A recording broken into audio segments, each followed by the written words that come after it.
In the glamorous world of fitness and bodybuilding and weightlifting and all the training styles and methods there is out there, no one ever tells you about their mistakes. Well, some people do, but a great mistake that I made when I was a high active athlete: lack of rest.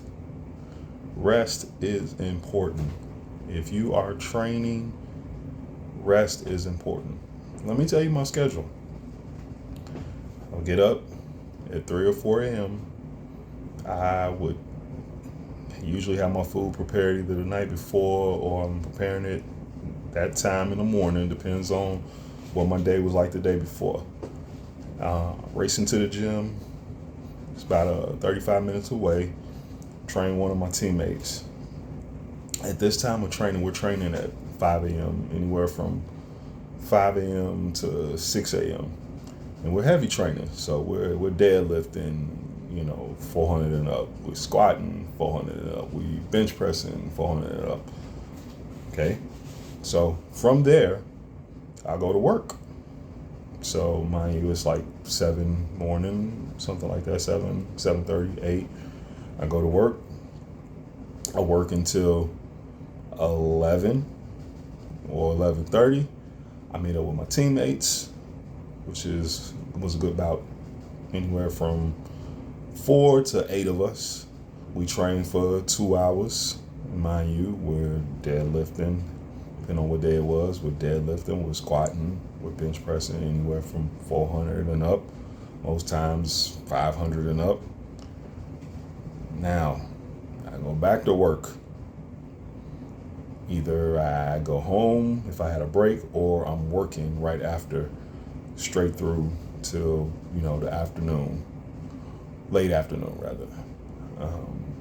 Late afternoon, working at anywhere from 6 to 7 p.m.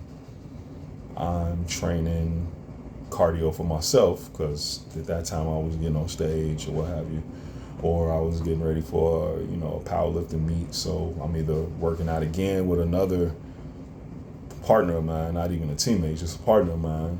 And mind you, we're heavy bench pressing, deadlifting, and possibly squatting, depending on what day it is. And then I get home. I may eat on the way home. So when I get home, I can work out. I work out with my son, and we're doing high intensity, like cardio training or martial arts or something like that. And that's usually 45 minutes to an hour and 15 minutes. And now, after I did that last evening training, I went and worked until maybe 9:30, 10 o'clock, drive home, get home, 11 latest, throw down with the kid, anywhere from 10 to 11, I'll throw down with the kid, then go lay down if I could. Energy was always bubbling or whatever, so lay down, get up, 3 a.m., 4 a.m., do it all over again. I wasn't resting adequately enough for my muscle to repair or grow sometimes. It's just hitting it back to back, back to back, back to back, back to back, back to back. Now, mind you, yeah, I won a lot of medals and plaques and trophies and everything from that overtraining. I won't front on that. My guys, some of us, we all were kind of training like that without a rest, because we loved what we were doing. Got in the gym, got it done. You go to your job, you work, then if you had time to get some more in later, you did. It was kind of addicted, but the rest was not there. And with age, you pay for that. With training, sometimes you pay for that. One or all of us always had a tweak here, a crick here, a tear here, pain here, and super tight, before we all before I made it mandatory, we all started hitting a chiropractor and doing yoga. We all super tight. Joint pain here, this, that, now. You just rub it out and keep it moving. Like I said, don't get me wrong. We had a lot of titles and everything of that nature to prove that this hard work does pay off. But now, years later, 15, 20 years later, I probably shouldn't have been pushing so much on those knee joints like that.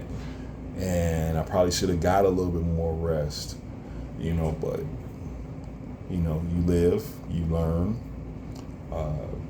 Science developments, teach us different things after, those of us who were kind of the pushing through and doing things and, have the knowledge, but the knowledge was still fresh and new, and you didn't really believe it because you're seeing different by your actions. So now it's like I know the importance of getting adequate rest and how it helps muscle growth. And then it's like, and once I started getting to that point where I was able to get adequate amount of rest, oh man, and I wasn't working like a maniac. And it's like I saw the change in my body. I saw the change in my body.